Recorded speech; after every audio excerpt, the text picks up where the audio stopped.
പാലക്കാട് ജില്ലാ ആശുപത്രിയിൽ ആവശ്യത്തിന് ഡോക്ടർമാരില്ലാത്തതിനെതിരെ പ്രതിഷേധം. ആശുപത്രി വികസന സമിതിയുടെ നേതൃത്വത്തിലാണ് പ്രതിഷേധം.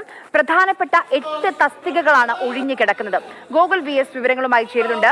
ഗോകുൽ, എത്ര കാലമായി ഈ 8 തസ്തികകൾ ഒഴിഞ്ഞുകിടക്കുന്നു? അധികാരികൾക്ക് ഇതിനെപ്പറ്റി അറിവില്ലേ? അറിഞ്ഞിട്ടും ഒന്നും ചെയ്യാത്തതാണോ?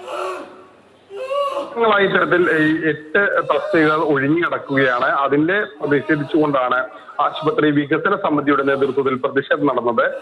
ഈ ഒഴിവുകൾ എത്രയും പെട്ടെന്ന് നികത്തണമെന്നാണ് ആവശ്യം. കാർഡിയോളജി നിയമനം അനന്തമായി മാസങ്ങളോളമായി നീളുന്നു. യൂറോളജിസ്റ്റ് സ്ഥലം മാറിപ്പോയിട്ട് ഏകദേശം 2 മാസത്തിലധികം കഴിഞ്ഞു. ജനറൽ മെഡിസിനിലും ഒഴിവുകളുണ്ട്.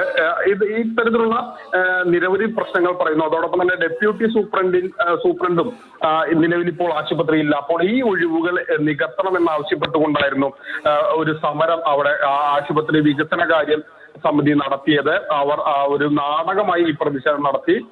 അത്തരത്തിൽ വലിയ പ്രതിഷേധം തന്നെ അവിടെ ആശുപത്രി വികസന സമിതിയുടെ ഭാഗത്തു നിന്നും ഉണ്ടായി. സൂപ്രണ്ടിന് അവധിയായിരുന്നു. അതുകൊണ്ട് തന്നെ സെക്രട്ടറിയെയാണ് അവർ ഈ വിഷയങ്ങൾ ധരിപ്പിച്ചതും ഇത്തരത്തിലൊരു പ്രതിഷേധം അറിയിച്ചതും. ഏതായാലും സൂപ്രണ്ടിന്റെ ശ്രദ്ധയിൽ ഇത് പെടുത്തി കൂടുതൽ സമ്മർദ്ദം ചെലുത്തി ഈ ഒഴിവുകൾ നികത്തുമെന്നുള്ള ഉറപ്പിന്മേലാണ് ഈ പ്രതിഷേധം അവസാനിച്ചത്.